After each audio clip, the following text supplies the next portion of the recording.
누가복음 12장 13절에서 21절 말씀 봉독할 때에 주께서 성경에 명하신 바를 따라 주의 말씀 잘 받는 표로 크게 아멘합니다. 봉독합니다. 무리 중에 한 사람이 이르되 선생님 내 형을 명하여 유산을 나와 나누게 하소서 하니 이르시되 이 사람아 누가 나를 너희의 재판장이나 물건 나누는 자로 세웠느냐 하시고 그들에게 이르시되 삼가 모든 탐심을 물리치라. 사람의 생명이 그 소유의 넉넉한 데 있지 아니하니라 하시고 또 비유로 그들에게 말하여 이르시되 한 부자가 그 밭에 소출이 풍성하매 심중에 생각하여 이르되 내가 곡식 쌓아둘 것이 없으니 어찌할까 하고 또 이르되 내가 이렇게 하리라. 내 곡간을 헐고 더 크게 짓고 내 모든 곡식과 물건을 거기 쌓아두리라. 또 내가 내 영혼에게 이르되 영혼아 여러 해 쓸 물건을 많이 쌓아두었으니 평안히 쉬고 먹고 마시고 즐거워하자 하리라 하되 하나님은 이르시되 어리석은 자여 오늘 밤에 내 영혼을 도로 찾으리니 그러면 내 준비한 것이 누구의 것이 되겠느냐 하셨으니 자기를 위하여 재물을 쌓아두고 하나님께 대하여 부요하지 못한 자가 이와 같으니라. 아멘.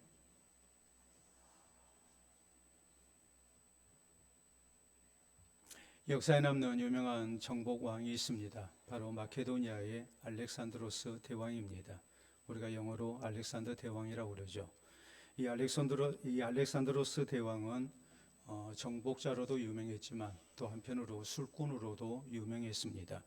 술을 마시면 밤새도록 마셨습니다. 신하 가운데 술 담당관을 따로 둘 정도로 그는 술을 좋아했습니다. 주전 327년 이 알렉산드로스 대왕은 인도 정복에 나섭니다. 큰 전투가 끝난 후에 전사한 장병들의 시신을 거두어다가 화장을 마치고 그리고 술자리가 열렸습니다. 이 술자리에서 알렉산드로스 대왕은 부하들에게 포상을 걸었습니다. 가장 술을 많이 마시는 사람에게는 자신의 왕관을 주겠다고 한 것입니다. 왕관의 무게는 무려 27kg이었습니다. 당시 노동자의 247년 품삯에 해당되는 어마어마한 가치가 있는 황금관이었습니다. 그래서 많은 병사들이 이 술 마시기 시합에 참여합니다. 술은 페르시아의 독주였습니다. 참석자들은 이 왕관의 주인이 되기 위해서 엄청나게 술을 퍼 마셨습니다. 그러다가 현장에서 35명이 죽었습니다. 나중에 6명이 더 죽었습니다. 참으로 어처구니 없는 일은 이 6명 가운데에는 우승자인 프로마코스 장군도 있었다는 사실입니다. 당시 프로마코스 장군은 독주를 11.2리터를 마셨습니다. 이 양을 우리가 환산해 본다면 지금 소주 360cc짜리 31병의 분량에 해당됩니다. 도수로 환산하면 60병이 넘습니다. 그는 목숨을 걸고 이 엄청난 독주를 마셨고 그리고 그는 이것을 상으로 받았지만 곧바로 쓰러진 가운데 사흘 만에 죽고 말았습니다. 탐심이라는 것이 얼마나 무서운 결과를 가져다 주는가를 보여주는 아주 유명한 일화입니다. 오늘 본문 성경은 이 탐심에 대한 우리 예수님의 교훈을 우리에게 전합니다. 특히 15절에 있는 말씀을 보면 우리 예수님은 이렇게 말씀하십니다. 삼가 모든 탐심을 물리치라. 사람의 생명이 그 소유 넉넉한 데에 있지 아니하니라라고 말씀하십니다. 우리 성도가 그리스도인으로서 바른 인생을 살기 위해서는 모든 탐심을 물리쳐야 된다고, 또 우리가 인생을 바로 살기 위해서는 모든 탐심을 물리치지 아니하고는 절대로 안 된다고 강조를 하십니다. 그러므로 사랑하는 성도 여러분, 우리 모두 본문 성경을 통해서 왜 모든 탐심을 물리치고 살아야 되는지 그 이유를 살펴봐야 됩니다. 그래서 우리가 하나님을 향한 바른 신앙생활을 힘써야 되겠고, 또 하나님께서 우리의 신앙을 인정하시고 사랑하시는 복된 성도들이 되어야 됩니다. 그러면 우리 성도는 왜 모든 탐심을 물리치며 살아야 합니까? 첫째로 우리는 모든 탐심을 물리치지 아니하면 절대 하나님 말씀대로 살 수 없기 때문입니다. 본문 13절에 보면 무리 가운데 한 사람이 예수님께 이렇게 간청합니다.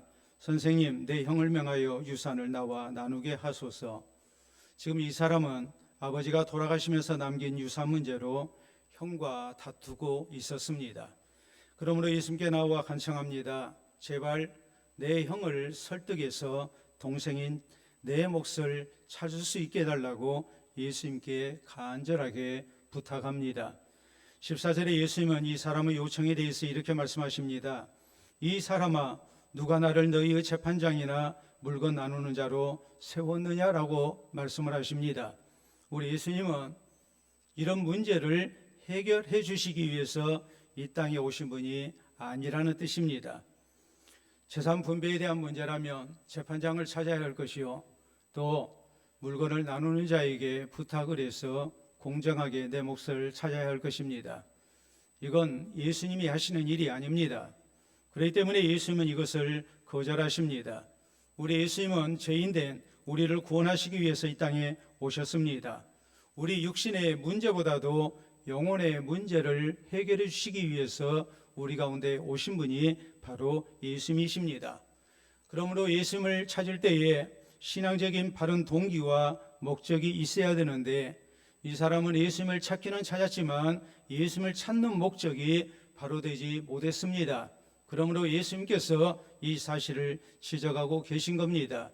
이어서 15절에 있는 말씀을 보면 삼가 모든 탐심을 물리치라, 사람의 생명이 그 소유의 넉넉함에 있지 아니하니라라고 말씀하십니다. 사람의 생명, 인생의 참된 행복은 절대로 소유의 넉넉함에 있는 것이 아니다라고 말씀하십니다. 우리가 인생을 사는 데 있어서, 우리 인생에 있어서 우리가 소중하게 여기는 없으면 안 될 것 같은 재물보다도 더 중요한 것이 있다는 사실을 우리가 놓쳐서는 안 됨을 주님께서는 말씀을 하고 계십니다. 이 사람 지금 아버지의 유산 문제로 형제간에 다투고 있습니다. 형제 모두가 다 탐심 때문에 다투고 있는 것입니다. 탐심 때문에 형제 우애를 하지 않습니다. 저희는 돈보다도 더 소중한 것을 지금 잃어버리고 있습니다. 탐심 때문에 하나님의 말씀대로 살지를 못합니다. 형제간에 서로 사랑하지 못하고 다투고 있습니다. 죄 짓고 있는 겁니다. 그러므로 우리 성도도 이 사실을 잊어서는 안 됩니다. 우리가 탐심 때문에 하나님에게서 떠나는 일 있어서는 안 됩니다. 탐심 때문에 하나님의 말씀을 저버리고 우리가 죄 짓는 일이 있어서는 안 됨을 우리가 잊어서는 안 됩니다. 여러분, 성경에 보면 사울 왕에게 하나님께서 아말렉 족속을 진멸하라고 말씀하십니다. 사람도 가축도 다 죽여야 됩니다. 그런데 사울 왕은 아말렉을 진멸하지 아니했습니다. 양떼와 소떼 가운데 튼실한 것은 남겨뒀습니다. 그리고 이것을 하나님 앞에 제물로 바치려 했다고 거짓말을 합니다. 그럴 때 하나님께서는 사무엘 선지자를 통해서 분명히 경고하십니다. 순종이 제사보다 낫습니다. 하나님 앞에 제물을 드리는 것보다도 하나님 말씀대로 사는 것이 더 중요합니다. 그리고 또 말씀합니다. 왕이 하나님의 말씀을 버렸기 때문에 하나님께서도 왕을 버리셔서 이제 왕이 되지 못하게 하실 것입니다라고 이렇게 경고합니다. 예수님의 제자 가운데 가룟 유다는 자기의 직업도 버리고 가족도 버리고 젊은 날 예수 그리스도를 따르는 제자가 되었지만 그는 탐심 때문에 결국 예수님을 팔아버리고 말았습니다. 우리가 탐심을 갖게 되면 절대로 하나님 말씀대로 살 수 없다는 것을 우리에게 보여주고 있는 겁니다. 여러분, 사진 보도록 하겠습니다. 여러분, 사진을 보시게 되면 왼편에 있는 축구 선수, 우리가 잘 아는 선수죠. 누굽니까? 박지성 선수입니다. 오른쪽은 기성용 선수입니다. 다음 사진을 보시게 되면 이 시대 세계적인 선수로 이름을 떨치고 있는 손흥민 선수, 지금 세 사람이 나와 있습니다. 이 세 사람의 공통점이 있습니다.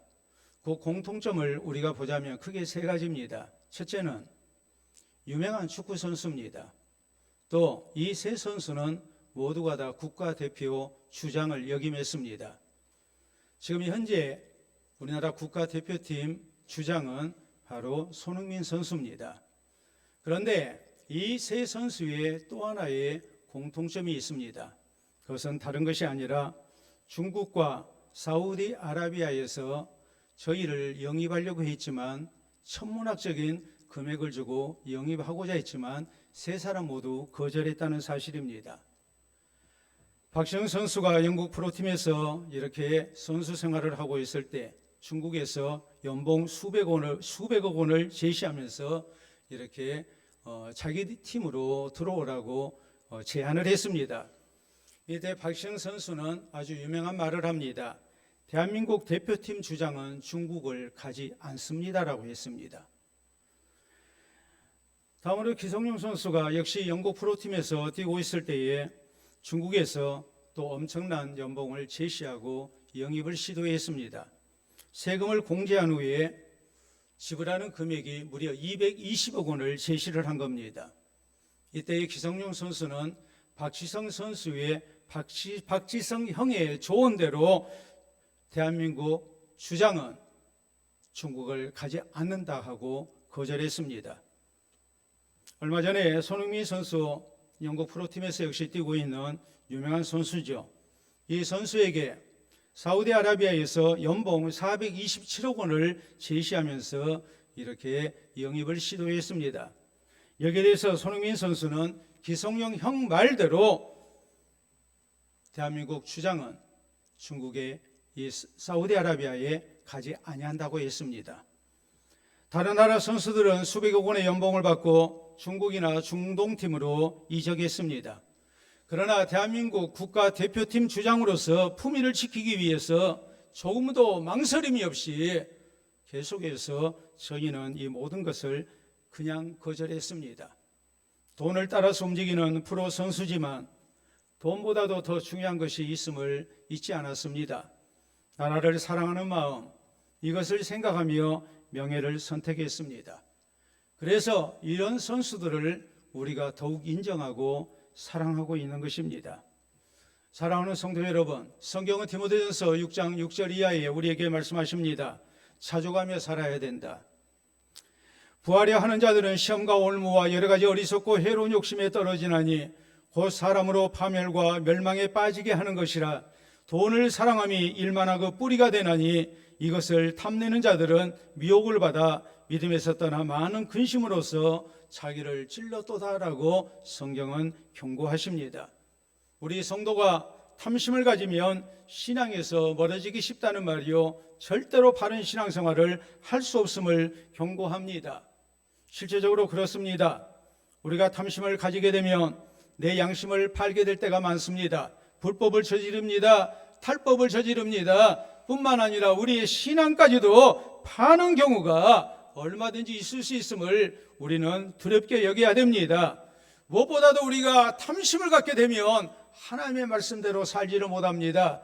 하나님의 말씀이기 때문에 순종하는 것이 아니라 하나님의 말씀대로 살면 내게 이익이 되는지 손해가 되는지를 저울질하면서 하나님 말씀대로 사는 것이 내게 세상적인 손해를 가져온다면 우리는 하나님의 말씀에 불순종하는 길을 택하는 어리석음을 짓기 때문에, 어리석음에 빠지기 때문에 우리가 탐심을 버려야 하는 것입니다. 성경이 말씀하시는 탐심은 단순히 재물의 문제만을 말씀하지 않습니다. 우리가 세속적인 영광이나 세속적인 명예나 또 세속적인 어떤 권력이나 이런 모든 것들이 우리가 멀리해야 할, 경계해야 할 그런 탐심의 대상인 것을 우리가 잊어서는 안 됩니다. 그러므로 우리 성도는 모든 탐심을 물리치지 않으면 절대 하나님의 말씀대로 살 수 없다는 것을 잊어서는 안 됩니다. 그래서 우리 모두 모든 탐심을 물리치는 가운데 나 자신을 지키고 또 신앙을 지켜나가는 우리 모든 성도들이 될 수 있기를 바랍니다. 두 번째로, 우리가 모든 탐심을 물리치지 아니하면 진실된 모습으로 하나님을 의지하고 살 수 없다는 사실을 우리가 놓쳐서는 안 됩니다. 15절에 예수님 말씀하십니다. 삼가 모든 탐심을 물리치라. 사람의 생명이 그 소유 넉넉한 데 있지 아니하니라라고 말씀을 하십니다. 우리 인생에 있어서 소유보다도 더 중요한 것이 있다고 말씀하십니다. 돈으로 내 생명을 지키는 것이 결코 아니다. 돈 많다고 꼭 행복한 것도 아니다고 말씀하십니다. 그리고 우리 예수님은 16절 이하에 한 부자의 비유를 통해서 우리 인생의 참 주인이 누구인가를 우리가 잊어서는 안 된다고 말씀하십니다. 한 부자가 있었습니다. 농사를 짓는 사람입니다. 그의 풍년이 찾아왔습니다. 너른 들을 보면서 그는 마음이 설레기 시작합니다. 내가 이번에 많은 소출을 거두게 됐는데 저걸 어디에다 쌓아둘까 생각하니까 집에 있는 곡간이 너무나도 비좁습니다. 그 정도로 많은 수확을 거두게 된 겁니다. 그러므로 그는 인생 계획을 세웁니다. 내가 저 곡간을 헐고 더 크게 지어야 되겠다.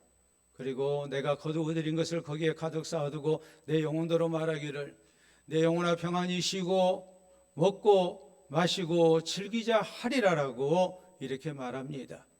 우리가 많은 재물을 얻었다면 당연히 그런 생각 한 번쯤 하지 않겠습니까? 그는 말했습니다. 내가 내 영혼에게 이르되 영혼아 여러 있을 물건을 많이 쌓아두었으니 평안히 쉬고 먹고 마시고 즐거워자 하리라. 이 사람의 이런 생각, 이런 말 속에 담겨져 있는 그 인생관이, 가치관이 무엇일까요? 이 사람은 돈이 많으면 내 인생이 평안할 거라고 믿었습니다. 행복할 것이라고 믿었습니다. 또 먹고 살 걱정이 없다면 그 영혼까지 평안할 거라고 그는 생각했습니다. 그의 인생의 중심에 돈이 있었습니다. 돈이 최고였습니다. 돈만 있으면 아무 걱정할 것 없다고 생각했습니다. 그는 철저히 돈을 의지했습니다. 그러나 20절에 하나님 말씀하십니다.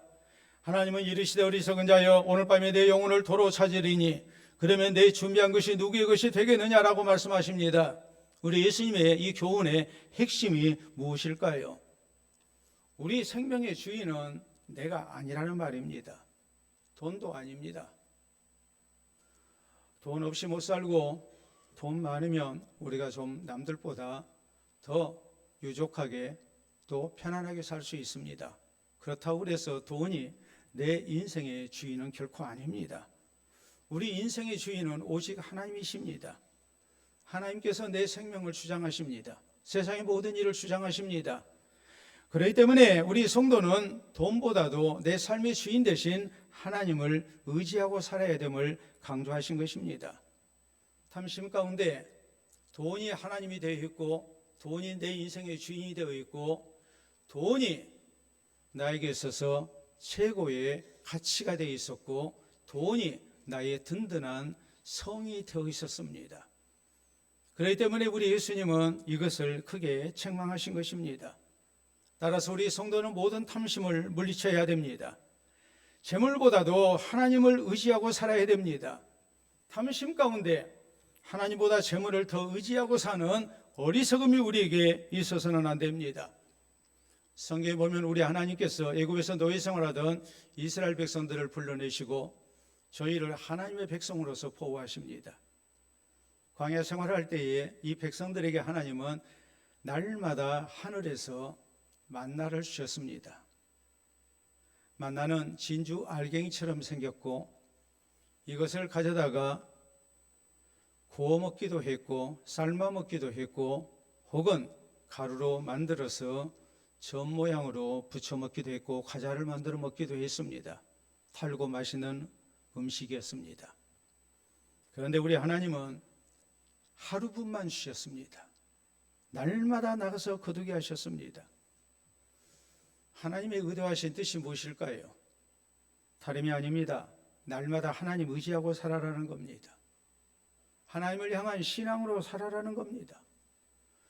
그러므로 우리 예수님은 주기도문을 통해서 우리에게 우리의 육신 생활을 위해서 필요한 것을 구할 때 오늘날 우리에게 일용할 양식을 주옵시고 기도하게 하셨습니다. 일용할 양식은 하루분의 양식입니다. 그만큼 우리가 살아계신 하나님을 의지하고 살아야 된다는 것을 말씀한 겁니다.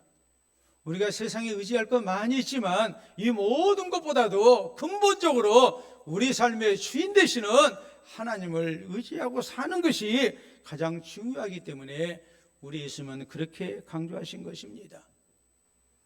아우라는 사람은 잠언 30장 8절로 9절에 하나님께 이렇게 기도합니다. 하나님, 나로 하여금 가난하기도 마옵시고 부하기도 마옵시고 오직 필요한 양식으로 내게 먹여주시옵소서. 혹 내가 배가 불러서 하나님을 모른다, 여호와가 누구냐 할까 하오며, 혹 내가 가난하여 도적질하고 내 하나님의 이름을 욕되게 할까 두렵습니다라고 그는 기도합니다. 돈이 부족한 것도 우리가 신앙으로 사는데 어려움이 많지만, 재물이 많은 것도 잘못하면 우리를 하나님을 향한 신앙에서 떠나게 할 수 있음을 우리에게 경고하고 있는 것입니다. 세계 최초로 대서양 횡단비행에 성공한 사람은 미국의 찰스 린드버그라는 사람입니다. 린드버그는 1927년 5월 20일에서 21일 사이에 미국의 뉴욕 비행장을 이루기 위해서 프랑스 파리에 있는 비행장까지 약 5,800km를 33시간 30분 만에 단독으로 비행하는 데 성공했습니다. 그는 영웅이 됐고 미국과 유럽에서 가장 유명한 사람이 됐습니다. 그래서 한 담배 회사에서 린드버그에게 자기 회사 모델이 되어달라고 제안했습니다. 담배 한 개비를 입에 물고 있으면 당시로서는 엄청난 금액인 5만 달러를 주겠다고 제안했습니다. 린드버그는 나는 그리스도인이기 때문에 그럴 수 없다고 거절했습니다. 그랬더니 회사에서 하는 이야기가 담배를 피지 아니해도 좋으니 손가락에 담배 끼고만 있어도 5만 달러를 모델료로 주겠다고 했습니다. 그럴 때 린드버그는 이런 말을 합니다. 나는 세례받은 사람입니다. 이 말의 의미는 나는 그런, 쉽게 얘기하자면 진실치 못한 그리스도인이 아니라는 말입니다. 난 진짜 예수님을 구주로 믿는 하나님의 백성이라는 말입니다. 그리고 그는 바로 거절했습니다. 그때 린드버그는 하나님께 이런 기도를 드립니다. 내가 5만 달러 때문에 신앙 양심을 팔아서 하나님 영광 가리지 않게 하여 주시옵소서. 그는 많은 돈보다도 하나님을 향한 신앙을 선택했습니다. 돈보다도 내 삶의 주인 되신 하나님을 의지합니다. 신문에 이 사연이 나갔습니다. 그럴 때 많은 그리스도인들이 은혜를 받았습니다. 감동을 받았습니다. 그리고 린드버그에게 격려금을 보냈습니다. 그 돈이 무려 10만 달러였습니다. 모델료보다도 2배나 많은 그런 성금이 그에게 후원금으로 답지했습니다. 돈보다도 하나님을 의지하고 살 때 하나님의 놀라운 역사가 나타났고 또 하나님이 주시는 복이 나타난 겁니다. 사랑하는 성도 여러분, 우리 예수님은 누가복음, 마태복음 6장 24절에 분명히 말씀하십니다. 한 사람이 두 주인을 섬기지 못할 것이니 혹 이를 미워하고 저를 사랑하거나 혹 이를 중히 여기고 저를 경히 여김이라. 너희가 하나님과 재물을 겸하여 섬기지 못하느니라라고 말씀하십니다. 우리가 세상을 사는 데 있어서 육신을 입고 있기 때문에 우리에게 재물이 필요하지만 우리 성도는 재물보다도 하나님을 의지하고 살아야 된다는 말입니다. 하나님 대신에 재물을 하나님처럼 의지하고 사는 어리석음이, 불신앙이 우리에게 있어서는 안 된다고 말씀하십니다. 성경은 히브리서 13장 5절에 또 이렇게 말씀하십니다. 돈을 사랑하지 말고 있는 바를 족한 줄로 알라. 하나님이 친히 말씀하시기를 내가 결코 너희를 버리지 아니하고 너희를 떠나지 아니하리라 하셨느니라라고 말씀하십니다. 우리가 하나님을 향한 신앙으로 살 때 하나님께서 분명히 우리와 같이 하시고 우리를 붙드시고 지켜주시는 은혜가 있을 것이라고, 이것을 믿고 믿음으로 살 것을 하나님은 우리에게 말씀하십니다. 그러므로 우리 성도는 이 하나님의 약속을 믿어야 됩니다. 오직 하나님만이 우리의 생사복의 주인 되신 것을 잊어서는 안 됩니다. 그리고 진실된 모습으로 모든 탐심을 물리치고 하나님 의지하며 사는 주의 백성들이 되어야 됩니다. 그래서 하나님의 약속대로 하나님께서 함께 하시고 도우시는 은혜를 체험하며 살아가는 은혜가 우리에게 있기를 바랍니다. 세 번째로 우리가 명심해야 할 일은, 우리 성도가 모든 탐심을 물리치지 아니하면 절대로 하나님에 대하여 부요할 수 없다는 사실을 잊어서는 안 됩니다. 21절에 예수님 말씀하십니다. 자기를 위하여 재물을 쌓아두고 하나님께 대하여 부요하지 못한 자가 이와 같으니라라고 말씀하십니다. 이 부자는 탐심 때문에 하나님보다 재물을 의지했습니다. 탐심 때문에 복 주신 하나님에 대하여 부요하지 못했습니다. 하나님께 감사하지 아니합니다. 하나님께 헌신하지 아니합니다. 내가 수고하고 애썼지만 하나님께서 좋은 일기를 주셨고 이른 비 늦은 비 적당한 때 주셔서 또 병충해 생기지 않도록 해주셔서 그래서 풍년을 맞이했습니다. 그가 풍년을 맞이했을 때 삶의 주인 되신 하나님, 세상을 다스리신 하나님, 내 모든 수고를 받으시고 참으로 놀라운 결과를 주시는 하나님에 대하여 감사하고 하나님께 헌신돼야 되는데 그에게는 이런 신앙의 자세가 없었습니다. 탐심 때문이었습니다. 부유하게 하신 하나님의 뜻을 따라서 가난한 이웃과 함께 나누고 섬기고자 하는 마음도 없었습니다. 그는 오직 나만 잘 먹고 잘 살고 편히 쉬고 인생 즐기는 것, 나 혼자서 행복하기를 소원했습니다. 그는 너무나도 이기적인 사람이었습니다. 그러므로 하나님께서 그의 생명을 거두십니다. 그가 모은 모든 것이 다 소용없게 하십니다. 따라서 우리가 이 사실을 잊어서는 안 됩니다. 모든 탐심을 물리치지 아니하면 우리는 절대로 하나님께 대하여 부요할 수가 없습니다. 다윗은 모든 탐심을 물리쳤기 때문에 시편 116편 12절에 있는 말씀을 보면 내게 주신 모든 은혜를 내가 여호와께 무엇으로 보답할까라고 고백합니다.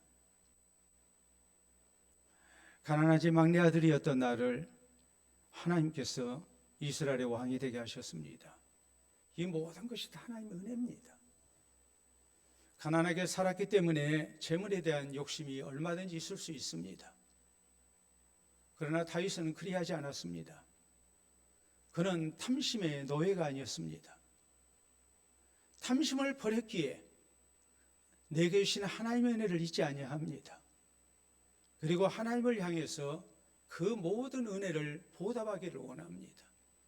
그리고 결국 자기의 전 재산을 내나 아들 솔로몬으로 하여금 하나님의 성전을 짓게 합니다. 마리아는 어떠했습니까? 예수님을 통해서 삼남매 모두가 다 구원의 가족이 됐습니다. 자기 오라버니 나사로가 죽었다가 주의 은혜로 다시 살아났습니다. 이런 은혜에 감사해서 노동자 1년 연봉에 해당되는 300데나리온의 비싼 향유를 아낌없이 예수님께 부어드리고 감사합니다. 사도 바울은 과거에 예수님을 몰랐던 사람입니다. 그는 세상의 기득권자였습니다. 날 때부터 그는 로마의 시민권자였고 공부 많이 했고 그리고 종교적 열심도 있었고 또 누가 보더라도 장래가 아주 활짝 열려있는 그런 전도 유망한 청년이었습니다. 이 사람이 예수님을 부인하고 교회를 박해했던 사람인데 부활하신 예수님께서 저를 만나주시고 저를 사도로 부르십니다. 그럴 때 불러주신 주님의 은혜에 감사해서 바울 사도는 내가 가진 모든 것을 다 배설물로 여겼다고 고백합니다. 그는 세상에 대한 욕심을 다 버렸습니다. 그리고 내 주 예수 그리스도를 아는 지식이 가장 소중하다고 고백하고 그리스도 안에서 내가 누구인가를 발견하고 하나님의 영광을 위해서 살고자 하는 헌신된 일꾼이 됩니다. 탐심이 있었다면 절대로 할 수 없는 일이었습니다. 모든 탐심을 버렸기 때문에 나를 향하신 하나님의 뜻을 생각하며 내게 베푸신 은혜를 생각하며 주를 향해서 헌신된 온전한 헌신을 다하는 아름다운 사역자로 이렇게 평생을 드릴 수 있었던 것입니다. 중세시대에 예수님의 영성을 가장 많이 닮은 그리스도인 하면 프란시스를 듭니다. 프란시스가 예수님을 믿고 예수님의 제자로 살고자 했을 때에 아버지의 극심한 반대에 부딪힙니다. 아버지가 이렇게 위협합니다.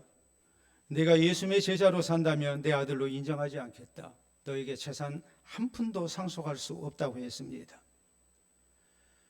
그래서 법정에서 재판을 받습니다. 재판관이 묻습니다.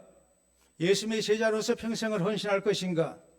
아버지의 아들로서 세상 부귀영화를 누릴 것인가?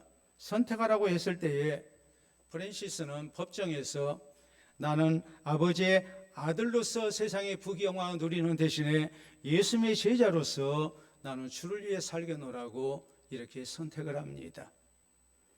깨끗이 포기했습니다. 그는 아버지가 사준 옷을 벗어버리고 헌 누더기로 그 자리에서 갈아입었습니다. 그리고 등에 십자가를 그려달라고 부탁합니다. 십자가 그려진 옷을 입고 그는 법정에서 퇴장했습니다. 세상 모든 부귀영화를 깨끗이 버렸습니다. 모든 탐심을 버렸습니다. 그리고 자신의 전생애를 예수 그리스도의 제자로서 또 예수님의 복음 사역을 위해서 그는 평생을 헌신했습니다. 사랑하는 성도 여러분, 우리 성도도 탐심 때문에 하나님의 은혜에 잊지 않도록 조심해야 합니다.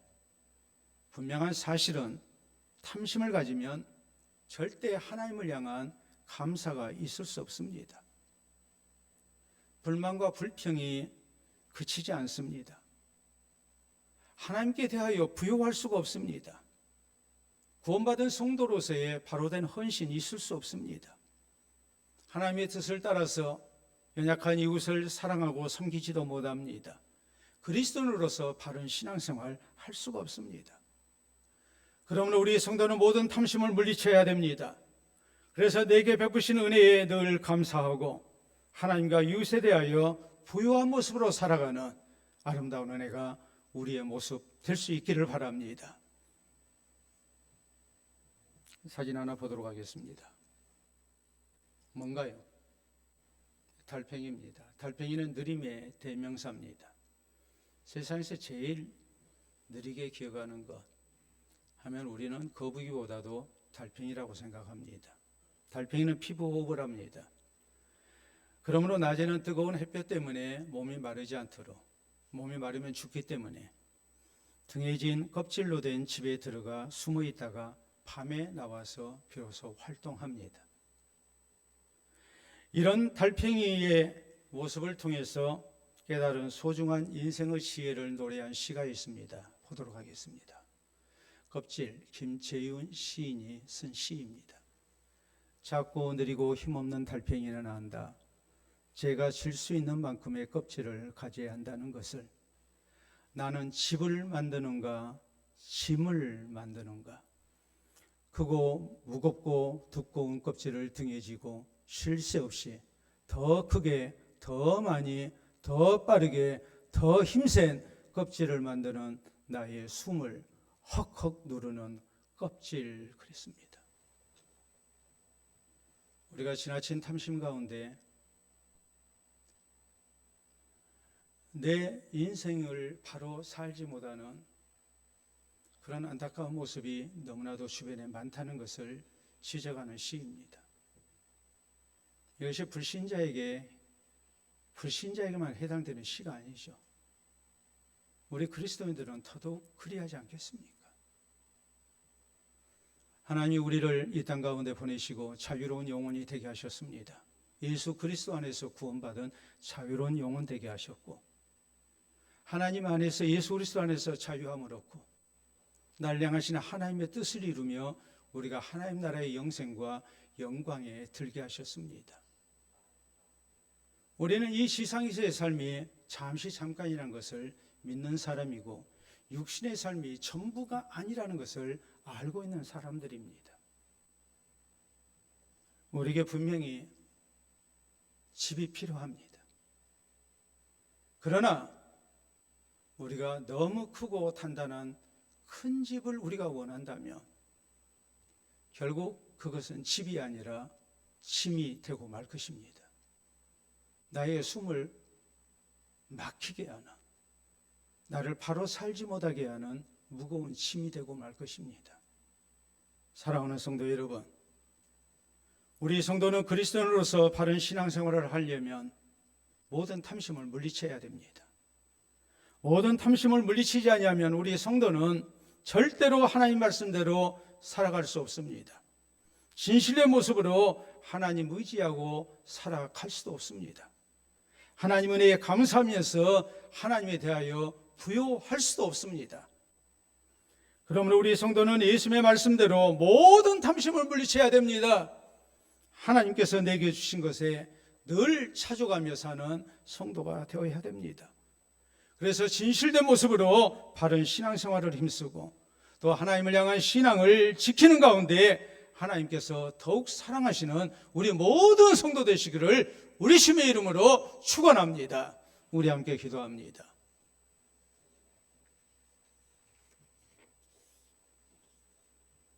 오늘 내가 등에 지고 있는 것은 어떤 모습의 껍질입니까? 껍질이 중요합니까? 그 속에 있는 내용물이 중요합니까? 혹시 나는 무거운 껍질 지고 살다가 내 인생을 잘못 살고 있지는 않은지, 바른 신앙생활을 지금 하고 있지 않은 모습은 아닌지 우리 자신을 한번 살펴봐야 하지 않겠습니까? 모든 탐심을 버리고 오직 하나님 말씀에 순종하며 진실되게 하나님 의지하고 주님 앞에 부유한 모습으로 구원받은 그리스도인답게 살아가게 해달라고, 살게 놓으라고 우리 다짐하는 기도 있기를 바랍니다.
우리의 생명구주가 되신 아버지, 은혜를 신심으로 감사합니다. 살아계신 주께서 우리를 구원하시고 하나님의 사랑받는 자녀로, 또 주께서 늘 돌보시는 자녀로 세상을 살게 해주신 것을 신심으로 감사합니다. 주의 자녀된 영광 가운데 우리가 어떤 모습으로 세상을 살아야 되는지 또 교훈하신 말씀을 마음에 품고 우리가 기도하기를 원합니다. 모든 탐심을 버리게 하시사 오직 하나님의 말씀에 순종하며 사는 우리 되게 하시고 바른 신앙생활 힘쓸 수 있도록 인도해 주시옵소서.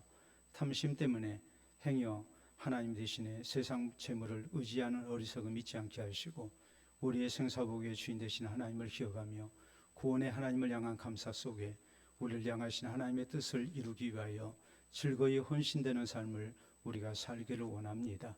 사랑하는 성도들, 주께서 주신 것에 늘 감사하게 하시고 자족하게 하시고 늘 하나님의 나라와 그 의를 먼저 구하는 삶을 살게 하시어 우리 하나님께서 사랑하시고 아끼시기에 부족함이 없는 우리 되기를 원합니다. 모든 탐심을 물리치는 가운데 우리 모두가 다 하나님 앞에 바른 신앙생활을 힘쓰게 하시고 이웃과 또한 하나님을 향하여 부유한 모습으로 살게 하시어 우리 주님의 선한 도구로 이 세상을 살게 하시고 하나님 나라 영광 가운데 드는 우리 모두 되게 하시고 세상 사는 동안도 하나님께서 붙드시고 도우시는 은총 가운데 우리가 하나님의 복이 되는 사람으로 살아갈 수 있도록 주장하여 주시옵소서. 예수님 이름으로 기도하옵나이다. 아멘.